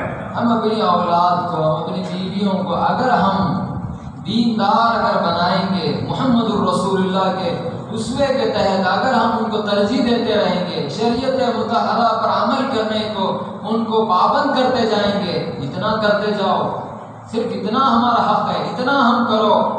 वजन हमेशा इरशाद फरमाते अगर तुम्हारी बीवी अगर शरीयत के खिलाफ काम कर रही है, बिस्तर से अलग हो जाओ। फिर उसके बाद भी नहीं सुन रही है, उसको बाता करो, तंबीह करो। उसके बाद भी नहीं सुन रही, मारो उसको। उसके बाद भी नहीं सुन रही, तलाक दे दो। तुम बेनियाज हो जाएंगे, अल्लाह के सामने तुम बच जाएंगे। अल्लाह ताला ने महफूज रखे। നമ്മുടെ ഭാര്യ മക്കളുടെ കാര്യത്തിൽ അവർക്ക് ദീന് പഠിപ്പിച്ചു കൊടുക്കുക, ദീൻ മനസ്സിലാക്കുക, ദീനനുസരിച്ച് ജീവിക്കുന്നവരാക്കി മാറ്റുക എന്നുള്ള ബാധ്യത നമ്മുടേതാണ്. അത് നമ്മൾ നിറവേറ്റിയെങ്കിൽ മാത്രമേ ഈ അല്ലാഹു തആല നൽകിയ ഈ കാര്യത്തിൽ വിശ്വസ്തത തെളിയിച്ചവരായി നമ്മൾ മാറുകയുള്ളൂ. അതുകൊണ്ട് ഒന്നുമില്ല എങ്കിൽ നിങ്ങൾ ഇന്ന നന്മ ചെയ്യും, ഇന്ന പ്രവർത്തനം ചെയ്ത് ചെയ്യലി എന്തെങ്കിലും നമ്മൾ ഉപദേശിക്കുകയും കൽപ്പിക്കുകയോ ഒക്കെ ചെയ്തുകൊണ്ടെങ്കിലും നമ്മൾ നിലനിന്നില്ല എങ്കിൽ നമ്മൾ ഒരിക്കലും തന്നെ രക്ഷപ്പെടുകയില്ല. നമ്മളവർക്കുള്ള ഉപദേശം, നിർദ്ദേശം, കൽപ്പന നടപ്പിലാക്കിയാൽ അത്രയെങ്കിലും നമ്മുടെ ബാധ്യത നിറവേറ്റിയവരായി നമ്മൾ മാറും. അങ്ങനെയും നമ്മൾ ചെയ്തില്ല എങ്കിൽ നമ്മൾ ഒരിക്കലും തന്നെ രക്ഷപ്പെട്ടവരായി മാറുകയില്ല. तीसरी चीज किसमें अमीन बनना, हम हमारे मिल्कियत अल्लाह ताला जो अमानतन हमें दिया, इसमें भी हम अमीन बनने की हम कोशिश करना। മൂന്നാമതായി നമ്മൾ അമീൻ വിശ്വസ്തത തെളിയിക്കേണ്ടത് എന്തിനാണ്? നമ്മൾക്ക് അല്ലാഹു തആല നൽകിയതായ ധനം, ഈ ധനത്തിന്റെ കാര്യത്തിൽ നമ്മൾ വിശ്വസ്തരായി മാറണം, അമീനായിരിക്കണം. कैसे हम अमीन बनेंगे? जहाँ जहाँ अल्लाह ताला हमें खर्च करने का हुक्म दे रहा है, वहाँ हम सोचे बगैर हम अल्लाह की राह में लुटाने वाले हम बनना। എങ്ങനെയാണ് ഈ കാര്യത്തിൽ നമ്മൾ അമീനാകേണ്ടത്? ഏതൊക്കെ കാര്യത്തിൽ അല്ലാഹു തആല നമ്മളോട് ചെലവഴിക്കണമെന്ന് കൽപ്പിച്ചിട്ടുണ്ടോ അവിടെ ആലോചിക്കാതെ നമ്മൾ പണം ചെലവാക്കുന്നവരായി മാറണം. क्यों? खुद का समझेंगे तो तकलीफ होगी देने में, സ്വന്തത്തിൻ്റെതാണെന്ന് മനസ്സിലാക്കുമ്പോൾ നൽകാൻ പ്രയാസം ഉണ്ടാവും. जब उसका समझेंगे तो फिर लुटाने में तकलीफ क्या होगी? അവൻ്റെതാണെന്ന് മനസ്സിലാക്കിയാൽ ചെലവാക്കാൻ പിന്നെ എന്ത് ബുദ്ധിമുട്ടാണത്? जब उसका समझेंगे तो फिर लुटाने में तकलीफ क्या होगी? അവൻ്റെതാണെന്ന് മനസ്സിലാക്കിയ ആൾക്ക് അത് കൊടുക്കുന്നതുകൊണ്ട് എന്ത് ബുദ്ധിമുട്ടാണത്? मैं आपको 50,000 का कट्टा दिया, ഞാൻ നിങ്ങളെ കയ്യിൽ ഒരു 50,000 നോട്ടിന് കെട്ട് തന്നു. वो दूल्हे के साथ ऊपर से, वो हजरत के ऊपर से जाके 50,000 का कट्टा उड़ा दो। ഈ 50,000 ആ ഇരിക്കുന്ന പുതിയാപ്പയുടെ തലമുടി അല്ലെങ്കിൽ ആ ഇരിക്കുന്ന തങ്ങളെ പേരമുടി അങ്ങനത്തെ ഞാൻ പറിച്ചിട്ടാണെന്ന് പറഞ്ഞാൽ आप उड़ाते या जेब में रख लेते? നിങ്ങളെ പറഞ്ഞതുപോലെ ചെയ്യുക, അതിനെ കീശയിലൊക്കെ ആയിട്ട് ചെയ്യാം. मेरा क्या जा रहा, उन्होंने दिए से उड़ाओ, बोले उड़ा रहा हूँ मैं, मेरे को 1 रुपये का भी नुकसान नहीं है। ഇതിപ്പോ എന്തായാലും ആലോചിക്കാതെ നിന്റെ കീശയിൽ നിർത്തുകയാണ് അയാളെ ധർമ്മം കൂടി എറിയാനല്ലേ ചെയ്യുന്നത്. ഞാൻ മുമ്പ് വന്നതാണ് ഇപ്പം കൊടുക്കുന്നത്, ഇപ്പൊ എനിക്ക് ഭാരമുള്ളത് അന്നത്തെ അയാളെ ധർമ്മം കൂടിയാണ്. मैं ये नहीं बोल रहा हूँ तेरे जेब में से 50,000 निकाल उड़ा। ഞാൻ നിങ്ങളെ കീശിൽ 50,000 എടുത്താണ് അവരെ ധർമ്മം കൂടി വിറ്റിട്ടാണ് ഞാൻ പറഞ്ഞില്ലല്ലോ. मुझे बोलेगा क्या हुआ, प्रेम में है या हट गए प्रेम से? അങ്ങനെയൊക്കെ പറയാൻ ഞാൻ ചോദിക്കുമ്പോൾ പ്രൈവറ്റ് തന്നെ ഉള്ളതല്ലെങ്കിൽ പുറത്തേക്ക് है या नहीं है? അല്ലേ? अल्लाह का भी क्या अंदाज है, जो मैं दिया हूँ उसमें तो तुम खर्चा करो। അല്ലാഹു തആല പറഞ്ഞ രീതി എങ്ങനെ? ഞാൻ തമ്മിൽ ചെലവാക്കിക്കോളാന്ന് പറയുന്നുള്ളൂ. मिम्मा रज़क़नाहुम युनफ़िक़ून, मैं जो तुम्हें दिया हूँ उसमें तुम इन्फ़ाक़ करो। ഞാൻ നിങ്ങൾക്ക് നൽകിയതേതോ അതിൽ നിന്ന് നിങ്ങൾ ചെലവഴിക്കുക പറയുന്നത്. ऐसा है या नहीं है? അങ്ങനെ തന്നെയുള്ള കൽപ്പന. बोलिए। അല്ലേ? അങ്ങനെ തന്നെയല്ലേ? मुश्किल है लेकिन अल्लाह हमें आसानी से समझने की, उस पर अमल की तौफ़ीक़ अता फरमाए। കാര്യം പ്രയാസമുള്ളതാണ്, പക്ഷെ അല്ലാഹു തആല നമ്മൾക്ക് എളുപ്പമാക്കി തരുന്ന നമ്മൾ പ്രവർത്തിക്കുന്നവരാക്കി നമ്മളെ മാറ്റട്ടെ. जब आपका है तो फिर अल्लाह नहीं हो सकता आपको बोलने वाला लुटाओ। നിങ്ങളെ സാധനമാണെങ്കിൽ ഇങ്ങനെ ചെലവാക്കിക്കൊണ്ട് അല്ലാഹു തആല പറയാൻ ആരും ആവില്ല. जब आपका नहीं है इसीलिए वो बोल सक रहा है कि तू मेरी राह में दे। നിങ്ങളതല്ലാത്തത് കൊണ്ടാണ് അവൻ പറയുന്നത് അവന്റെ സാധനമാണ്, അതുകൊണ്ടാണ് പറയുന്നത് നിങ്ങൾ അല്ലാഹുവിനെ വേണ്ടി ചെലവാക്കി. एक भजन हमेशा सुनाते, एक अल्लाह ताला बरोज़ महशर एक बंदे से पूछेगा, मैं एक दफ़ा बीमार की सूरत में, एक दफ़ा मैं गरीब की सूरत में, फ़कीर की सूरत में मैं तुझसे पैसे मांगा था, मदद के लिए आया था तेरे पास, तू मुझे क्यों नहीं दिया? बंदा कहेगा ऐ बारी ताला तेरे को पैसों की क्या ज़रूरत, और तू मांगे और महीना दे, ये हो ही नहीं सकता। कैसा? तू मेरे से मांगा ही नहीं। अल्लाह क्या इरशाद फरमाता है, मैं मांगा था, बीमार की सूरत में आके मांगा, फ़कीर की सूरत में आके मांगा, तू नहीं दिया तो झुटकार दिया। इसीलिए अल्लाह वाले हमें क्या इरशाद फरमाते तरीका, आप कोई फकीर आया है आपके पास तो आप माफ करो जाओ, ये भी नहीं बोलना। अगर आपके पास नहीं है, नहीं दे सक रहे, सुकूत अख्तियार करो, सुकूत अख्तियार को ठहरेगा और चले जाएगा। आप जबान से कुछ नहीं बोलना। अल्लाह ताला ऐसे पीरों से हर कदम ब कदम हमारी नसीहत करने वाले, रहबरी करने वाले पीरों से अल्लाह हमें निस्बत अता फरमाया है। അപ്പോൾ നമ്മൾ ഒരിക്കലും തന്നെ അള്ളാന്റെ വഴിയിൽ ചെലവാക്കേണ്ട അവസരം വരുമ്പോൾ അതിന് മുടങ്ങി നിൽക്കാൻ പാടില്ല. അള്ളാഹു തആല അവനാണ് ഈ നൽകാനുള്ള വഴികളും മാർഗങ്ങളൊക്കെ തുറന്നു തരുന്നവൻ. ബഹുമാനപ്പെട്ട റസൂലുള്ളാഹി സ്വല്ലല്ലാഹു അലൈഹി വസല്ലം പറഞ്ഞൊരു ഹദീസ് ഇവനെ സാധാരണ പറയാറുണ്ട്. അള്ളാഹു തആല പറയും, ഞാനിങ്ങനെ രോഗിയാകാൻ രോഗിയെ സന്ദർശിക്കാൻ എനിക്ക് വേണ്ടി ഇത് ചെയ്തില്ലല്ലോ, ഞാനിങ്ങനെ ഫക്കീറായി നിലകൊണ്ട സമയത്ത് നീ എനിക്ക് തന്നില്ലല്ലോ എന്നൊക്കെ അടിമയോട് പറയും. അപ്പൊ അടിമ പറയും, പഠിച്ചവനെ നീയോട് ഫക്കീറാകാനാണ്, നീയോട് രോഗിയാകാനാണ്. അപ്പൊ അള്ളാഹു തആല പറയും, നിന്റെ അടുക്കൽ ഇന്നാലിനാളെ രോഗിയായിട്ടുണ്ടായിരുന്നില്ലേ, അവന്റെ അടുത്ത് ചെല്ലുകയാണെങ്കിൽ അപ്പൊ എന്നെ എത്തിക്കുമായിരുന്നു, ഇന്നാലിനാൾ ഫക്കീറായിക്കൊണ്ട് പറഞ്ഞില്ല, ആ സമയം നീ അവന് കൊടുക്കുകയാണെങ്കിൽ എനിക്ക് നൽകിയവനാകുമായിരുന്നു. ഇങ്ങനെ അള്ളാഹു തആല പരിചയപ്പെടുത്തി കൊടുക്കുമെന്ന് റസൂലുള്ളാഹി സ്വല്ലല്ലാഹു അലൈഹി വസല്ലം പറയുകയാണ്. അപ്പൊ ഈ നിലക്ക് അള്ളാഹു തആല നമ്മുടെ അടുക്കൽ രോഗിയുടെ കോലത്തിൽ അല്ലെങ്കിൽ ഭിക്ഷക്കാരനായി പാവമായി കൊണ്ടൊക്കെ വന്നിട്ടുണ്ടെങ്കിൽ ഇത് സംഭവത്തിൽ ആരാണ് നമ്മളോട് ആവശ്യപ്പെട്ടുകൊണ്ടിരിക്കുന്നത്, ആരാണോ നമ്മൾക്ക് ധനം നൽകിയതെങ്കിൽ അവൻ തന്നെയാണ് എനിക്ക് താ എന്ന് പറഞ്ഞുകൊണ്ട് നമ്മുടെ അടുക്കൽ വന്നിട്ടുള്ളത്. അതുകൊണ്ട് നമ്മൾ ആ നിലക്ക് അവരോട് പെരുമാറുക എന്നുള്ളത് നമ്മുടെ ബാധ്യതയാണ്. അതുകൊണ്ട് തന്നെ ശൈഖുന പറയാറുണ്ട്, നിങ്ങൾ ഒരിക്കലും നിങ്ങളുടെ അടുക്കൽ ഒരാൾ വന്നുകൊണ്ട് ചോദിച്ചാൽ എന്താണുള്ളതെങ്കിൽ നിങ്ങൾ കൊടുക്കുക. അഥവാ നിങ്ങളടുത്ത് കൊടുക്കാനൊന്നും ഇല്ല എങ്കിൽ ബന്ധപ്പെട്ടാളി മാപ്പായിക്കാളി പൈക്കോളിന്ന് പോലും നിങ്ങൾ പറയരുത്. നാവ് കൊണ്ട് പറയാതെ മിണ്ടാതിരിക്കുക. അവർ കുറച്ചേരം നിന്നുകാണ്ട് അങ്ങോട്ട് പോയിക്കോളും. എന്നാലും ഇങ്ങനത്തെ പറഞ്ഞുകൊണ്ട് അവരെ തള്ളി പറഞ്ഞയക്കുന്ന ഒരു സ്വഭാവത്തിലുള്ള വാക്കുകൾ നിങ്ങൾ പറയാൻ പാടില്ല. ഇങ്ങനെ ചെറിയ ചെറിയ കാര്യങ്ങളിൽ വരെ നമ്മളുടെ ഒരു ന്യൂനത വരുന്നത് തടഞ്ഞുകൊണ്ട് നമ്മളെ സംരക്ഷിക്കുന്ന മശായിഖന്മാരുടെ ബന്ധം നൽകി അല്ലാഹു നമ്മെ അനുഗ്രഹിച്ചിരിക്കുകയാണ്. अल्लाह के हबीब को अल्लाह क्या इरशाद फरमाया, वम्मा साइला फला तनहर। जब कोई साइल आपके सामने आके ठहरे मान के तो आप उनको धुतकारो मत। बुजुर्गों, वैसे आहार की उम्मत में अल्लाह हमको पैदा किया है। बुजुर्गों, नहीं मालूम अल्लाह किस सूरत में आए हमारे नज़दीक, नहीं मालूम अल्लाह किस सूरत में हमारे नज़दीक आए। हम कभी धुतकारना नहीं है आपके पास, नदामत से मुंडी नीचे डाल लो, कितनी देर, 1 मिनट 2 मिनट, उसके बाद चले जाएगा। अल्लाह हमें माफ फरमाएगा।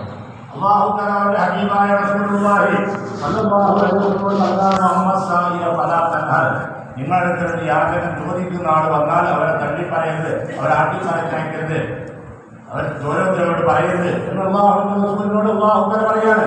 അങ്ങനത്തെ നബിയുടെ ഉമ്മത്തികളാണ് നമ്മൾ. പിന്നെ എങ്ങനെ നമ്മുടെ അടുക്കൽ ആരെങ്കിലും ഒരാൾ ചോദിച്ചു വന്നാൽ അവരെ ആട്ടി പറഞ്ഞയക്കുന്ന ഒരു സ്വഭാവം നമ്മളിൽ ഉണ്ടാകുക? നമ്മൾ അല്ലാഹു തആല ഏത് കോലത്തിൽ ആരെ എങ്ങനെയാണ് അയച്ചത് നമുക്കറിയോ? ആര് അല്ലാഹു തആല ഏത് കോലത്തിലാണ് നമ്മുടെ തെരുവയില്ലെന്ന് നോക്കാൻ നമ്മുടെ അടുക്കലേക്ക് പറഞ്ഞയച്ചിട്ടുള്ളത് എന്ന് നമുക്കറിയില്ലല്ലോ. അപ്പൊ അതുകൊണ്ട് ഒരിക്കലും തന്നെ നമ്മൾ അവരെ തള്ളി പറഞ്ഞയക്കുക അല്ലെങ്കിൽ അവർ പോകാൻ പറയുക ചെയ്യുന്ന അവസ്ഥ നമ്മൾക്ക് ഉണ്ടാകാൻ പാടില്ല. ഇല്ലായെന്നുള്ളത് തലകാലത്ത് നാണിച്ചുകളെ നിന്നോടി എത്ര നേരം വേണമെങ്കിലും വെച്ചിട്ട് നിൽക്കേണ്ടി വരും, 1-2 മിനിറ്റ്, അത് കഴിഞ്ഞാൽ അയാൾ പോകും. और जब आप दे रहे हैं ये भी नहीं देखना उन्हें मुसलमान है, काफिर है, यहूदी है, नसरानी है। जब आया है मांगने, आप जो है दियो, अल्लाह ताला आपसे राजी हो जाएगा। ഇങ്ങനെ യാചകനായി ഒരാൾ വന്നാല് നമ്മൾ ഇത്രയും ആളും പോലും നോക്കാൻ പാടില്ല, മുസ്ലിമാണോ കാഫിറാണോ, ഇയാൾ യഹൂദിയാണോ നസറാനിയാണോ നമ്മൾ നോക്കാതെ കൊടുക്കുകയാണ് വേണ്ട. അല്ലാഹു തആല പറഞ്ഞയച്ച ആളാണ്, അയാൾക്ക് ഞാൻ കൊടുക്കുകയാണ്. नहीं मैं इसको नहीं देता, यहूदी को नहीं देता, नसरानी को नहीं देता, काफिर को नहीं, शराब पीता, गुनाह करता। तुम कौन होते बोलने वाले, तुम कौन होते बोलने वाले? अल्लाह ताला ने समझने की तौफीक अता फरमाए। അയാൾക്ക് ഞാൻ കൊടുക്കൂല, അയാൾ യഹൂദിയാണ്, ഞാൻ നസറാനിയാണ്, ഞാൻ കാഫിറാണ്, ഞാൻ അയാൾക്ക് കൊടുക്കില്ല, മറ്റേ കൊടുക്കുള്ളൂ. അപ്പൊ കണ്ടുപിടിക്കുന്നവരാണ് ഞാൻ കൊടുക്കൂല. നിങ്ങളോട് ആരും പറഞ്ഞാൽ കണ്ടുപിടിക്കുന്നവരാണ് നോക്കാൻ, നമ്മോട് കൽപ്പന കൊടുക്കാനാണ് നിങ്ങൾ കൊടുക്കുക. अगर अल्लाह ऐसा ही आपको देख के देता है, नाफरमानियां खुद कर रहा है तो नको दियो, क्या हाल होता हमारा? अल्लाह ताला हम सबों को अकल दिया है तो उसको समझने की तौफीक अता फरमाए। അല്ലാഹു തആല ഇതുപോലെ നോക്കിക്കൊണ്ട് നമുക്ക് തരികയാണ്. ഇപ്പോൾ ഒരുപാട് അവസരങ്ങൾ കൊടുക്കാൻ തീരുമാനത്തിൽ കൊടുക്കാതിരിക്കുകയാണെങ്കിൽ നമ്മളൊക്കെ ഗതിയെന്തായിപ്പോ? അല്ലാഹു തആല തെറ്റായ വിശ്വാസത്തിൽ നമ്മളെ കാക്കട്ടെ. जो अल्लाह दे रहा है, जो अमीन रहता है बंदा, उसकी क्या कैफियत रहती है? पूरा नहीं दिया तो नहीं दिया, लेकिन अल्लाह की राह में देने को पीछे भी नहीं हटता हो। അമീനെന്ന നിലക്ക് നിലകൊള്ളുന്ന ആളാണെങ്കിൽ തന്റെ ഭക്തരുടെ മുഴുവൻ കൊടുത്തില്ലെങ്കിലും എന്തെങ്കിലും കൊടുത്തുകൊണ്ട് തന്നെ അമീനാണെന്ന് സ്ഥിരപ്പെടുത്തിക്കൊണ്ട അവസ്ഥയിലായിരിക്കും ഇയാൾ ഉണ്ടാവുക. अल्लाह ताला देने के रास्ते भी हमको बतलाया है। കൊടുക്കാനുള്ള വഴികളും അല്ലാഹു നമുക്ക് പറഞ്ഞു തന്നിട്ടുണ്ട്. क्या है वो ज़कात आयत क्या है? अल्लाह ताला कई जमात का अल्लाह ताला फहरिस्त बयान कर रहा है अपने कलाम में। അല്ലാഹു തആല ഖുർആനിൽ കൊടുക്കാൻ പണ്ട ആളുകളുടെ എണ്ണം പേര് പറഞ്ഞ് നമ്മളോട് പറഞ്ഞിട്ടുണ്ട്. अल्लाह ताला क्या इशारा में तुम दौलत है तो ज़कात दो, सदका दो, खैरात दो, अर्ज़ हसना दो। कई ऐसे चीज़ें अल्लाह ताला हमको अपनी राह में लुटाने के लिए बयान फरमा रहा है। അല്ലാഹു തആല അവന്റെ വഴിയിൽ കൊടുക്കുന്ന പല വഴികളും പറഞ്ഞു തന്നിട്ടുണ്ട്. സക്കാത്തിന്റെ പേര് പറഞ്ഞിട്ടുണ്ട്, സദഖാത്തിന്റെ പേര് പറഞ്ഞിട്ടുണ്ട്, ഖൈറാത്തിന്റെ പേര് പറഞ്ഞിട്ടുണ്ട്. പിന്നെ അതൊക്കെ കഴിഞ്ഞിട്ട് പിന്നെ നിങ്ങൾ അർബഅഹ്സന കൊടുക്കണം, ഇങ്ങനെ ഇൻഫാഖ് ചെയ്യണം, ഇങ്ങനെ പല പേരിലായിക്കൊണ്ട് അള്ളാഹുവിന്റെ വഴിയിൽ ചെലവഴിക്കുന്ന മാർഗങ്ങൾ അള്ളാഹു പറഞ്ഞിട്ടുണ്ട്. तो जो अमीन रहता है बंदा वो अल्लाह की राह में लुटाने के लिए पीछे नहीं हटता। अल्लाह जहाँ जहाँ उसको इशारा कर रहा है अपनी राह में लुटाने का, बंदा उसी वक्त तैयार रहता है। അമീനായി നിലകൊള്ളുന്ന ആള് അള്ളാന്റെ വഴിയിൽ ചെലവഴിക്കുന്ന രംഗം വരുമ്പോൾ ഒരിക്കലും പുറകോട്ട് പോവുകയില്ല. അള്ളാന്റെ വഴിയിൽ എവിടെയാണ് ചെലവഴിക്കാൻ അവസരം ഉണ്ടാവുക നോക്കി പാർത്തുകൊണ്ട് അവസരം കിട്ടിയാൽ ഉടനെ തന്നെ കൊടുക്കുന്ന സ്വഭാവക്കാരനായിരിക്കും. हज़रत अली रज़ी अल्लाह तआला अन्हु से एक सहाबी भाई, मुसलमान भाई सवाल करते हैं, ऐ अली ज़कात का मसला बयान फरमाइए। ബഹുമാനപ്പെട്ട ഹദ്റത്ത് അലി റളിയല്ലാഹു അൻഹുവിനോട് ഒരു സഹോദരൻ വന്നോട് പറഞ്ഞു, അല്ലയോ അലി അവറുകളെ, നിങ്ങള് സക്കാത്തിന്റെ മസല എന്താണെന്ന് പറഞ്ഞു. आप क्या इरशाद फरमाते, तेरा मसला बयान करूं या मेरा मसला बयान करूं? ബഹുമാനപ്പെട്ടവർ പറയാണ്, നിന്റെ കാര്യത്തിലുള്ള മസലയാണോ പറയേണ്ടത് അല്ലെങ്കിൽ എന്റെ കാര്യത്തിലുള്ള മസലയാണോ പറയേണ്ടത്? ये क्या है, शरीयत में तेरा मेरा सबका एक ही है ना? ഇതെന്താ ശരീരത്തിൽ നിന്റേത് നിന്റേത് എന്നൊരു വ്യത്യാസം ഒക്കെ ഒന്ന് തന്നെയല്ലേ? है या नहीं है? അങ്ങനെയാണോ അല്ലേ? आप क्या इरशाद फरमाते, तेरी ज़कात ये है 100 रुपये साल भर तेरे पास रहे, 2.5 रुपये तो अल्लाह के राह में देना, 97.5 तेरे पास रखना। ബഹുമാനപ്പെട്ടവർ പറഞ്ഞു, നിന്റെ സക്കാത്ത് എന്ന് പറയുകയാണെങ്കിൽ നിന്റെ കയ്യിൽ അഥവാ ഉദാഹരണമായി 100 രൂപ വരികയാണെങ്കിൽ അത് കൊല്ലം മുഴുവൻ നിന്റെ അടുത്ത് നിലനിൽക്കുകയും ചെയ്താൽ അതിൽ നിന്ന് 2.5% 2.5 രൂപ നീ അള്ളാന്റെ വഴിയിൽ കൊടുക്കുക, ബാക്കി 97 രൂപ നീ നിർത്തുകയും ചെയ്യാം. आपकी ज़कात क्या है? അപ്പൊ നിങ്ങളെ സക്കാത്ത് എന്താന്ന് ചോദിച്ചു. अली रज़ियल्लाहु अन्हु क्या इरशाद फरमाया, 97.5 अल्लाह की राह में लुटाना, 2.5 रुपये अपने पास रखना। 97 രൂപ അള്ളാന്റെ വഴിയിൽ കൊടുക്കുക, 2 രൂപ ഞാൻ നിൽക്കുക എന്നുള്ളതാണ് നിന്റെ സക്കാത്ത്. ये कैसा ईमान है, क्या कैफियत है? खुद का समझे तो वही 2.5 रुपये, സ്വന്തത്തിന് മനസ്സിലാക്കുകയാണെങ്കിൽ അതേ 2.5 വരുള്ളൂ. लेकिन अल्लाह का जब बंदा समझता है, कामिल तौर पे जब अमीन बन जाता है, 97-98 को नहीं देखता, जो अल्लाह दिया है दिल खोल कर वो अल्लाह के राह में खर्च करता है। ഇത് അള്ളാഹുവിൻ്റെതാണെന്ന് ഒരാൾക്ക് ബോധ്യപ്പെട്ട് കഴിഞ്ഞാൽ പിന്നെ 97 നോക്കിയിരിക്കൂല, മനസ്സ് നിറയുന്നവരെ അള്ളാഹിന്റെ വഴിയിൽ കൊടുക്കുന്ന സ്വഭാവക്കാരനായിരിക്കും. अल्लाह ताला ऐसे पीरों से भी अपनी निस्बत अता फरमाए। അങ്ങനെ മശായിഖന്മാരോടും അള്ളാഹു നമുക്ക് ബന്ധം നൽകിയിട്ടുണ്ട്. तो हम ये 3 मामलों में हम अमीन बनने की कोशिश करना। ഈ 3 കാര്യത്തിൽ നമ്മൾ അമീനാണെന്നുള്ളത് തെളിയിക്കുകയാണ് വേണ്ടത്. तफसील तो बहुत है, अगर तफसील बयान करने गए तो कई दिन इसी में चले जाएंगे, हमको टाइम नहीं। अल्लाह ताला जल्दी जल्दी आगे बढ़कर कुछ न कुछ अल्लाह की मोहब्बत में गिरफ्तार होने के हमने हर एक को तौफीक अता फरमाए। വിശദീകരണങ്ങളിൽ കടക്കുകയാണെങ്കിൽ ധാരാളം ദിവസങ്ങൾ വേണ്ടിയും അത്രയും വിശദീകരണം അറിയുന്ന വിഷയമാണ് നമ്മൾ പറഞ്ഞുകൊണ്ടിരിക്കുന്നത്. നമ്മൾ കുറച്ചൊക്കെ വേറെ മുന്നോട്ട് പോയിക്കൊണ്ട് എങ്ങനെയെങ്കിലും അള്ളാഹിന്റെ മഹബത്ത് കുറച്ചെങ്കിലും ഉള്ളിൽ വരാൻ കാരണമാകുമെന്നോ അത് മനസ്സിലാക്കാനാണ് നമ്മൾ പരിശ്രമിച്ചുകൊണ്ടിരിക്കുന്നത്. जब अमीन जब बंदा बन जाता है, അമീനായി ഒരു അടിമ മാറിക്കഴിഞ്ഞാൽ, खियानत से और गस्ब से जब वो महफूज हो जाता है, ഖിയാനത്തിൽ നിന്നും ഗസ്ബിൽ നിന്നും അയാൾ രക്ഷപ്പെട്ടു കഴിഞ്ഞാൽ वो बंदे के अंदर बेनियाजी पैदा हो जाती है। ഈ അടിമയുടെ ഉള്ളിൽ പിന്നെ ഐശ്വര്യതയായിരിക്കും ഉണ്ടാകുക. मैं किसी और का नहीं बल्कि मालिकुल मुल्क का रखने वाला। അവന്റെ അവസ്ഥ എന്തായിരുന്നു, ഞാൻ മറ്റാരുടെയും അല്ല, മാലിക്കുൽ മുൽക്കിന്റെ അടിമയാണ് ഞാൻ, वो मालिक की मिल्क हूँ मैं। ആ മാലിക്കിന്റെ മിൽക്കാണ് ഞാൻ. जैसा रहता ना वो मिनिस्टर का बेटा हूँ मैं। ഞാൻ ഇന്നാലിന്റെ മന്ത്രിയുടെ മോനാക്കാൾ എന്താ ഒരാൾ, वो बादशाह का बेटा हूँ मैं, ഇന്ന ബാദശ രാജാവിന്റെ മകനാണ് ഞാൻ, वो इंसान का बेटा हूँ मैं। ഇന്ന ആളുടെ മകനാണ് ഞാൻ. अल्लाह का करम में कितना है देखिए, अल्लाह वाले हमको कितना अल्लाह का कुर्ब अता किए हैं ये मामले में। बंदे के अंदर ये बेनियाज़ी होती है, मैं अकेले तन्हा नहीं हूँ, बल्कि मैं अपने मालिक व मौला को साथ रखने वाला हूँ। उसकी मिल्कियत हूँ मैं, उसका मिल्क हूँ मैं, उसकी मिल्क हूँ और वो मेरा मालिक। അള്ളാഹുവിന്റെ ഐതിഹ്യം നമ്മളെ അള്ളാഹുവിനോട് എത്രമാത്രം പഠിപ്പിച്ചിരിക്കുകയാണ്. ഞാൻ എൻ്റെ തലമുറ ആരുമില്ലാത്ത നാഥനില്ലാത്തവനല്ല, എനിക്കൊരു ഉടമസ്ഥനുണ്ട്. എൻ്റെ ഉടമസ്ഥൻ ആരെങ്കിലുമല്ല, ഈ ലോകത്തെ മുഴുവൻ അടക്കി വാഴുന്ന മാലിക്കുൽ മുൽക്കായ റബ്ബിന്റെ അടിമയാണ് ഞാൻ, അവന്റെ മിൽക്കാണ് ഞാൻ എന്നുള്ള ഒരു ബോധം അവൻ എന്നോടൊപ്പമായിക്കൊണ്ട് എൻ്റെ കാര്യങ്ങൾ മുഴുവൻ ചെയ്യാൻ മതിയായവനാണ് എന്നുള്ളൊരു സന്തോഷത്തിലേക്ക്, ഒരു ഐശ്വര്യതയിലേക്ക് അള്ളാഹുവിന്റെ ഐതിഹ്യം നമ്മളെ എത്തിച്ചിരിക്കുകയാണ്. जब ये मालिक का रखने वाला हूँ, जब ये ईमान, जब ये यकीन पैदा हो जाता है, बंदे के अंदर बेनियाजी आ जाती है। बेनियाजी जब आ जाती है बंदे के अंदर, ना वो आफाक के मुतालिक परेशान होता है, वो ना अनफुस की हाजतों में परेशान होता है। ഇങ്ങനെ ഈ മാലിക്കുൽ മുൽക്കായ റബ്ബിന്റെ ഉടമസ്ഥന്റെ മാലിക്കിന്റെ അടിമയാണ് ഞാൻ എന്നുള്ള ഈ ബോധം ശരിക്കും മനുഷ്യന്റെ ഉള്ളിൽ വന്നാൽ അവൻ ഐശ്വര്യവാനായി മാറും. ഈ ഐശ്വര്യവാനായ ആളുടെ ഉള്ളിൽ പിന്നെ യാതൊരു ബേജാറോ വെപ്രാളമോ ഒരു പ്രയാസമോ ഒരിക്കലും തന്നെ ഏൽക്കുകയില്ല. बस उसके अंदर ये ईमान रहता, मैं मालिकुल मुल्क का रखने वाला, मैं मालिकुल मुल्क को साथ रखने वाला, उसकी मिल्क हूँ, उसकी मिल्क हूँ। अल्लाह ताला ये मज़ा हमको पाने की तौफीक अता फरमाए। അയാളുടെ ഉള്ളിൽ ഏക വിചാരം മാത്രമേ ഉണ്ടാവുള്ളൂ, ഞാൻ മാലിക്കുൽ മുൽക്കിന്റെ അടിമയാണ്, മാലിക്കുൽ മുൽക്കിനെ കൂടെ വെക്കുന്നവനാണ്, അവനോടൊപ്പമുള്ളവനാണ്. ഈ കാര്യത്തെ അറിഞ്ഞുകൊണ്ട് അത് ആനന്ദിക്കുകയും രസിക്കുകയും ചെയ്യുന്ന അവസ്ഥയിലായിരിക്കും ഉണ്ടാവുക. അള്ളാഹു തആല ഇങ്ങനത്തെ അവസ്ഥ നമുക്ക് പ്രദാനിക്കട്ടെ.